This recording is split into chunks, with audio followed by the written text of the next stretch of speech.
Maria.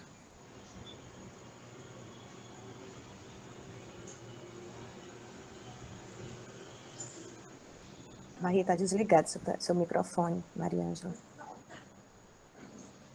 Vamos iniciar o nosso evangelho de hoje, convidando a nossa irmã Girlene para a prece inicial.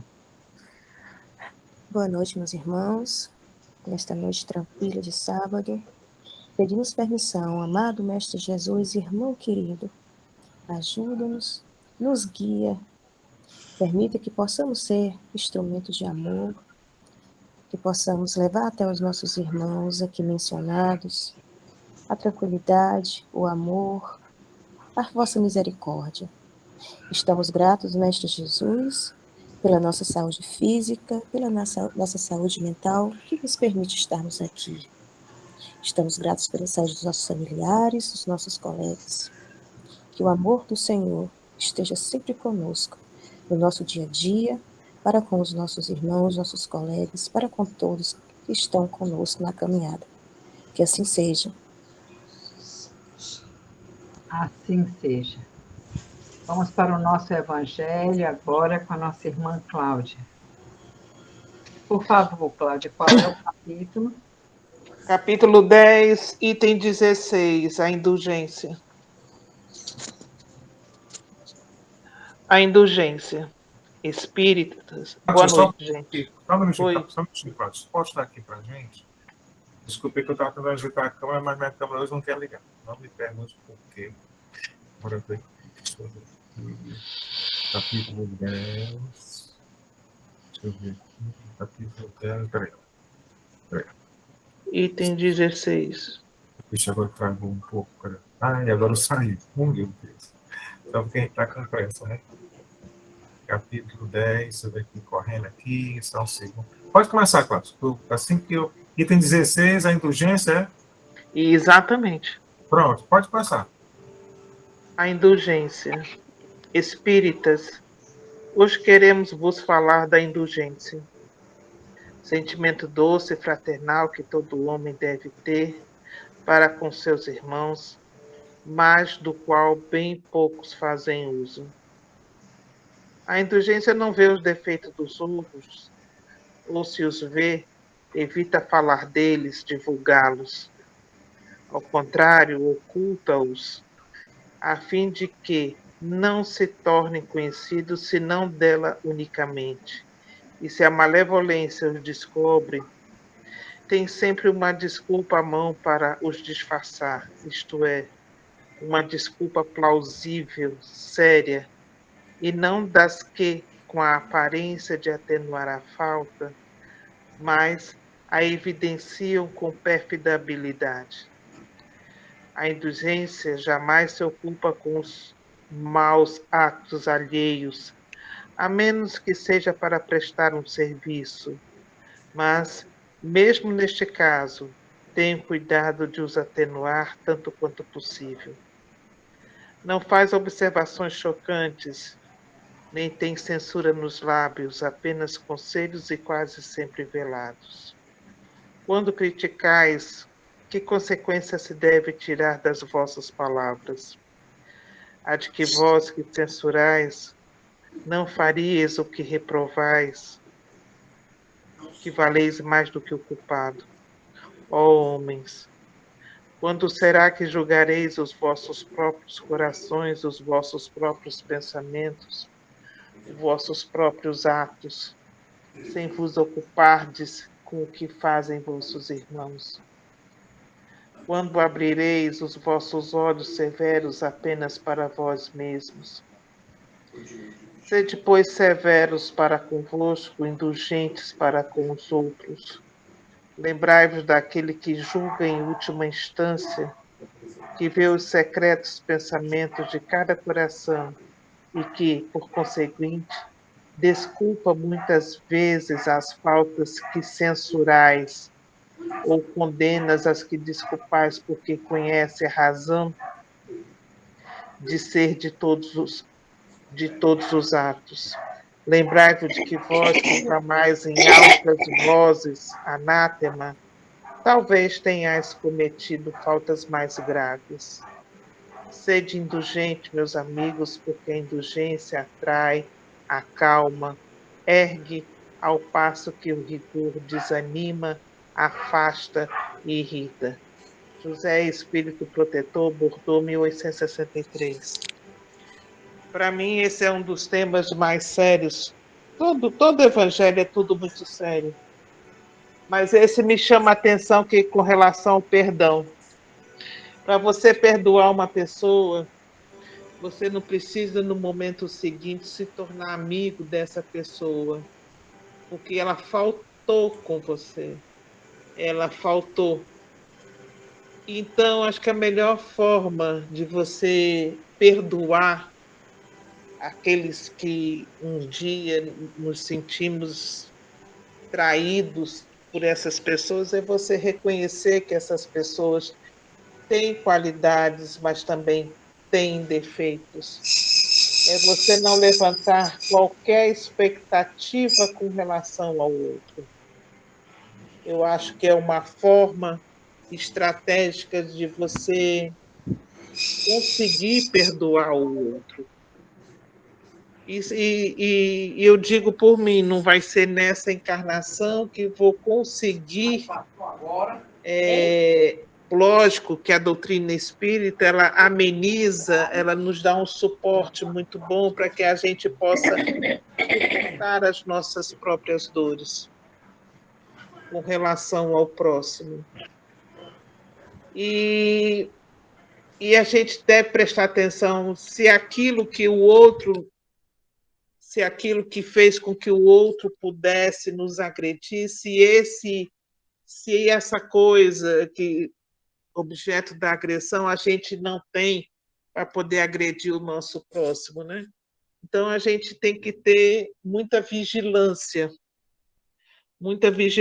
por isso que o Evangelho diz, sejamos severos, um pouco mais severos conosco, e que a gente venha a saber se aquilo que o outro nos fez não é também um instrumento para que a gente possa agredir o outro. Então a gente tem que ter esse cuidado.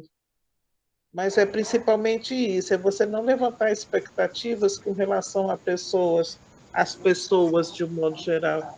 É reconhecer que essas pessoas têm tanto qualidades quanto defeitos. É basicamente isso que a minha interpretação, quem quiser puder ajudar, vai ser ótimo. Obrigada. Ele está aqui desde cedo. Opa, gente, deixa eu só fazer uma complementação, dona Maria. Gente, perdoar as pessoas e os nossos perseguidores, inimigos, é a gente se libertar, é a gente quebrar o negócio do Evangelho. Quando a gente deixa se dominar pelo ódio, pelas amarguras contra outra pessoa, no final das contas, só quem sofre somos nós, né? Então, por isso, eu faço todos os dias, a primeira coisa que eu faço quando eu acordo é fazer o evangelho com meus perseguidores, pedindo perdão, tentando envolvê-los, porque, como diz, essa segunda eu li uma mensagem do Divaldo, são pobres criaturas muito sofredoras, muito infelizes, né? É isso. Marie? Pedir a dona Jusileide para ela fechar o microfone. Por favor, dona Jusileide. Vou fechar aqui, peraí. Eu acho muito interessante essa passagem, né? Porque sempre me lembra, quando a gente vai fazer esse julgamento, né? A necessidade que a gente precisa ter de que, se aquela situação ela está nos incomodando, é porque a gente já esteve naquele modelo de fazer. E se hoje já não está mais, né?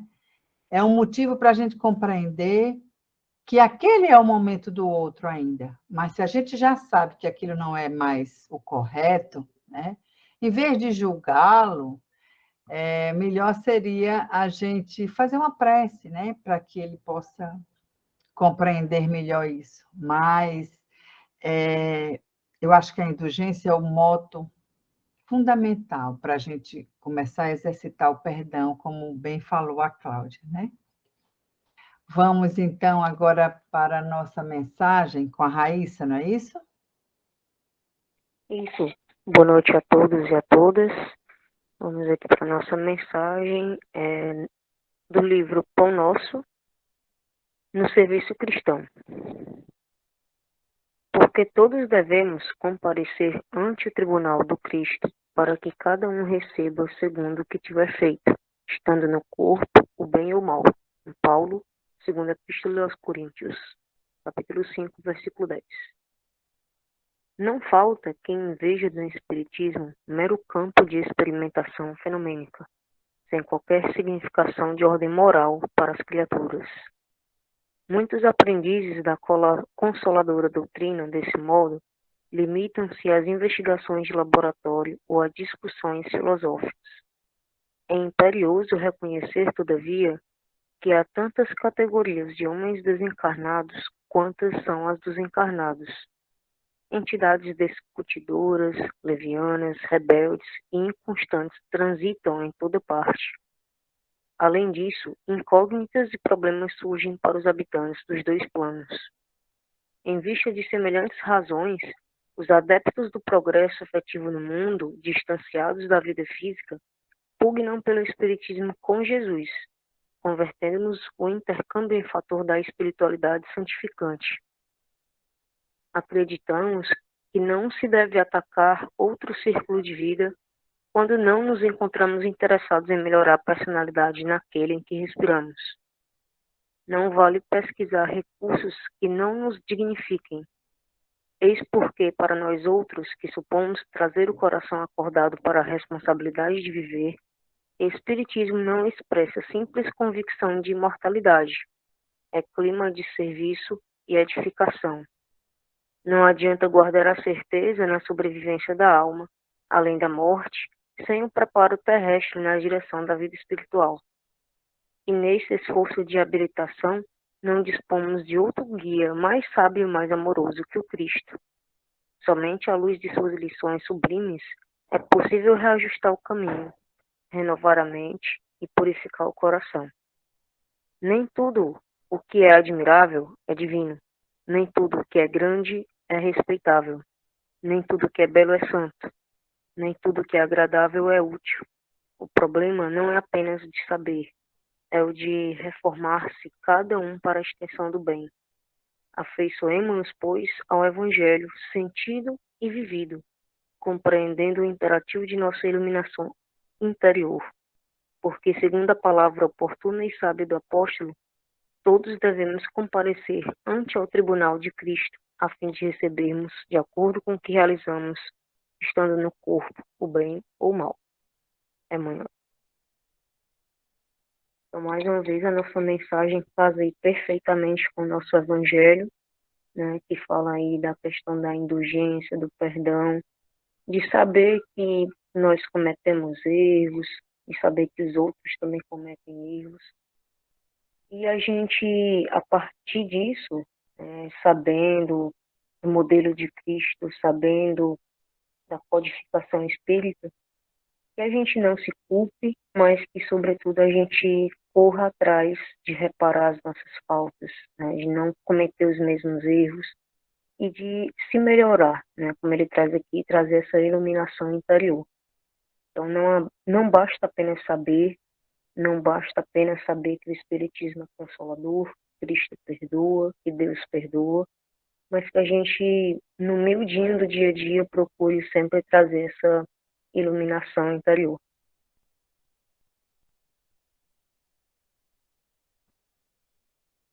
Ainda temos um tempo para contribuição, gente.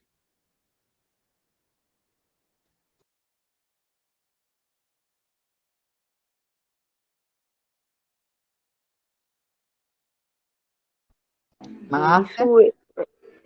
Isso ele traz aqui na mensagem o serviço cristão, né? Isso serve tanto para o serviço dentro e fora da casa espírita, né? Que a gente busque essa ação.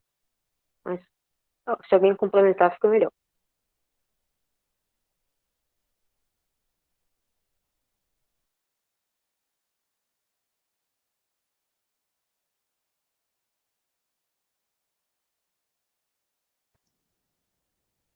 Eu acho muito interessante esse chamado, né? E como é importante a gente estudar para a gente compreender isso, porque muitas vezes, e por muito tempo mesmo, o foco da atenção ficou a respeito da parte fenomenológica do espiritismo, né? A questão da comunicação com os espíritos, como é a vida no mundo espiritual e tudo mais.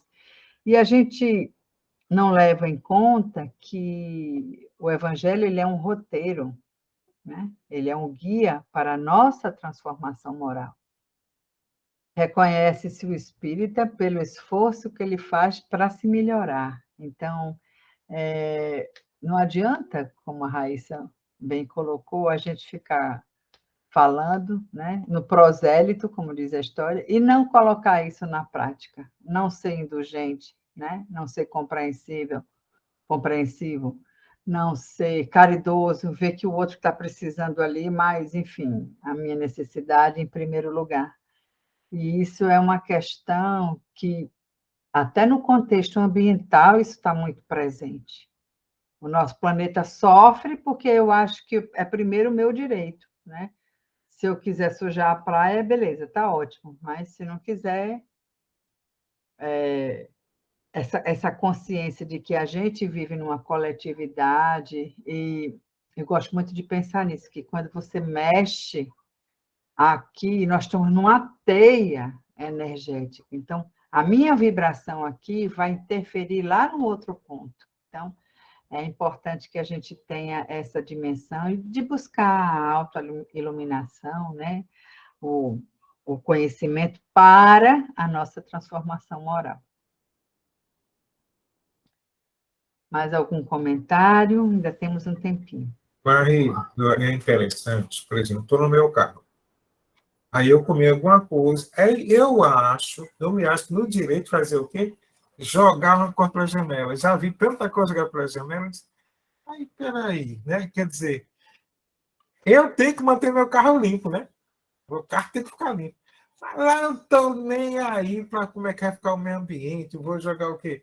Já vi o pessoal jogar muita latinha de guaraná, de cerveja e muitas outras coisas, né?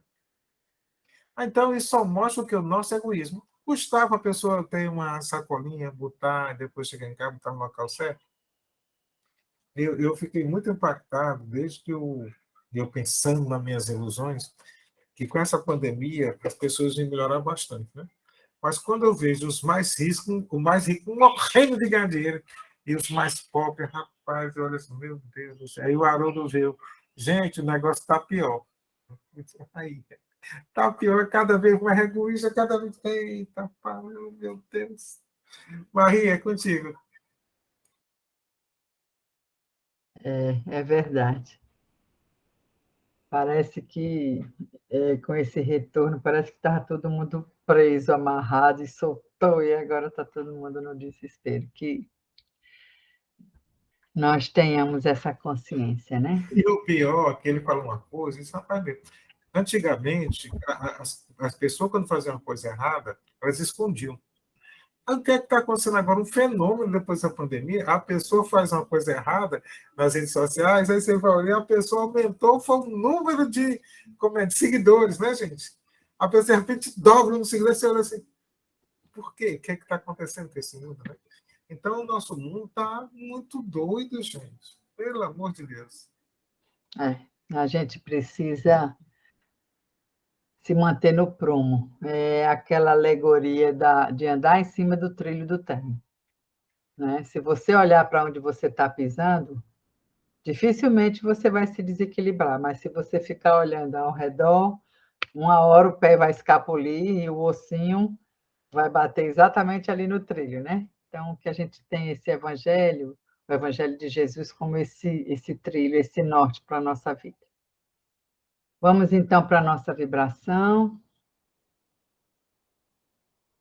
Vamos procurar sentar de maneira confortável, procurando relaxar o nosso corpo, mas tomando consciência de cada pedacinho dele. Sentir os nossos pés no solo, sentir os aromas que nos cercam, a ventilação ou o calor, de acordo com o ambiente que nós estejamos. Vamos nos concentrar na nossa respiração, agradecendo a Deus por essa dádiva, que é esse oxigênio entrando em nosso corpo físico, restabelecendo as nossas forças, mostrando-nos que nós estamos vivos. Portanto, passíveis dos sofrimentos, mas também das vitórias. Inspiremos longa e profundamente, prendamos um pouco o ar e soltemos o ar também, lenta e profundamente, até quase esvaziar o pulmão. Mantenhamos-nos com essa respiração cadenciada, profunda,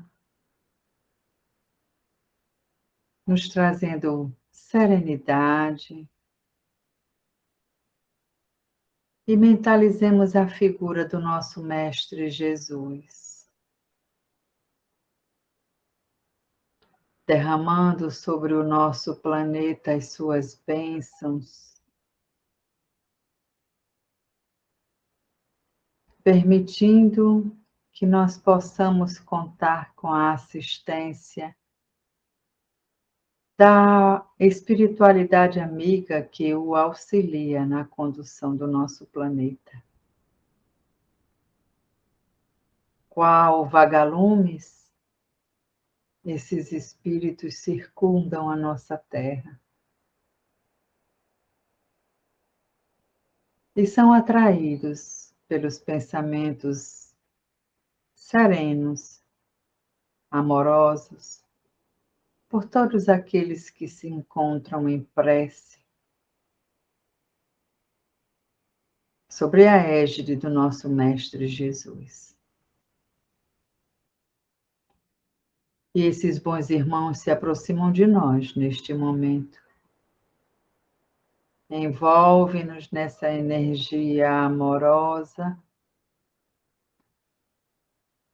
e nós já nos sentimos positivamente influenciados por essa grandeza energética que eles carregam. Em sua presença, nós nos sentimos inspirados aos bons pensamentos, aos bons sentimentos e às boas atitudes.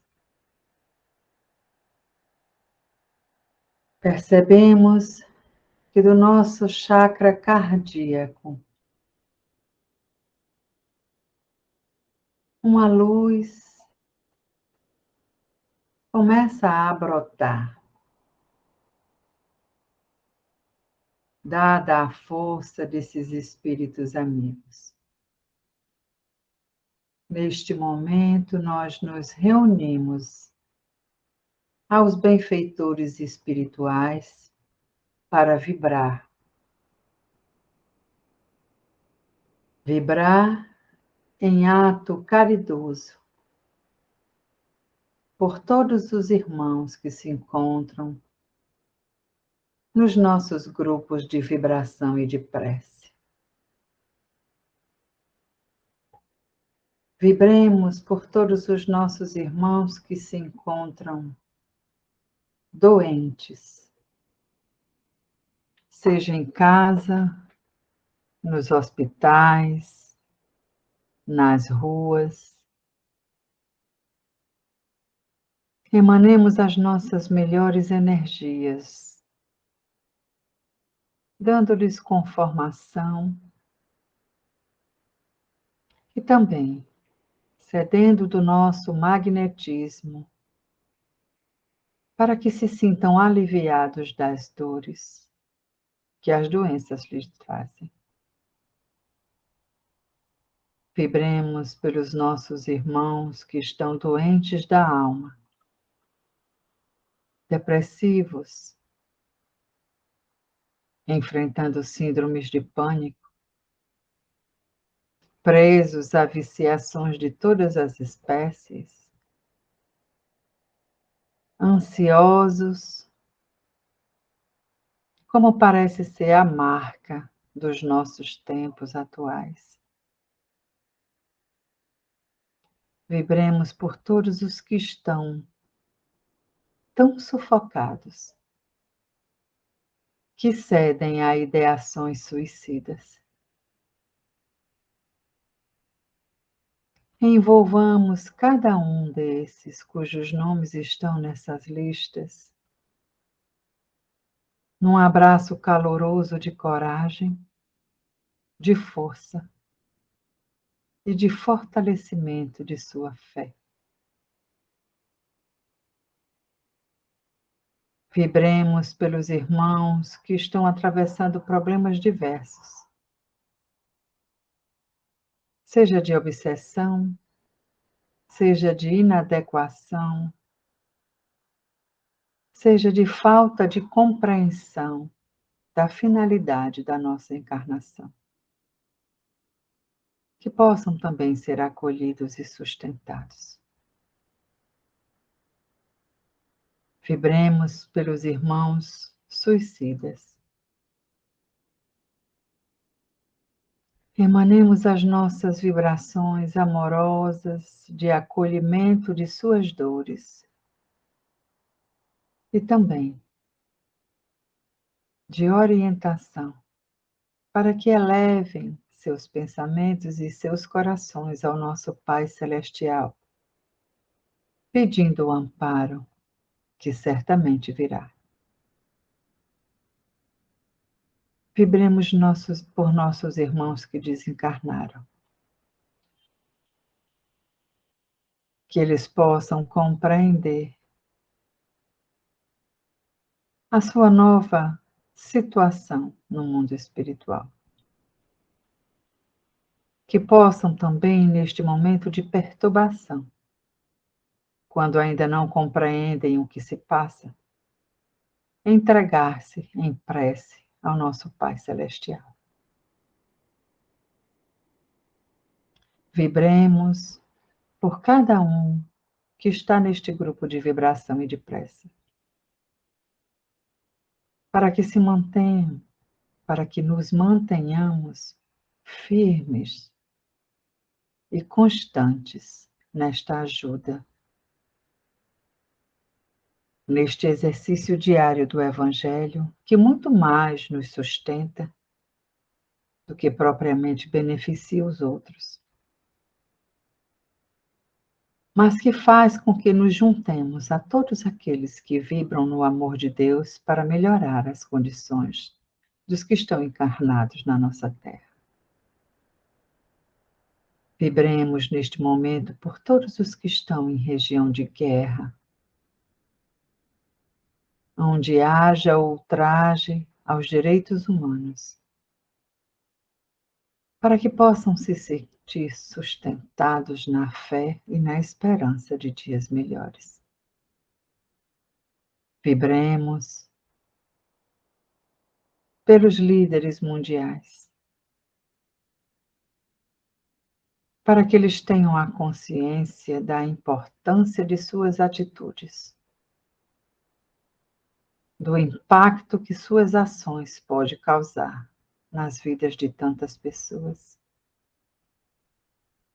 que de algum modo se sintam tocados, experimentando as delícias de um pensamento de paz, de amor, de compreensão, de irmandade.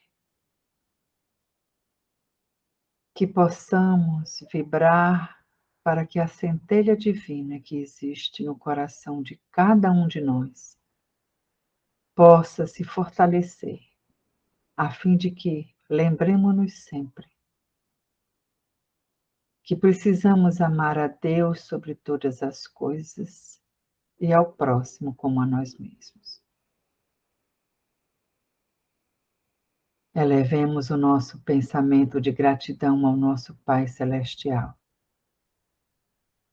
que nos presenteou com esta encarnação neste planeta, governado pelo nosso Mestre Jesus. Agradeçamos a assistência da espiritualidade amiga aos nossos propósitos e peçamos a Deus força e coragem para continuarmos no nosso trabalho da nossa própria edificação, da nossa melhora, porque se nós nos melhorarmos, nós estaremos contribuindo para a melhora do nosso planeta. Que a paz e a luz do nosso Mestre Jesus esteja em nossos corações, em nossas casas, envolvam nossos parentes e amigos e nos sustente por mais uma semana. Assim seja.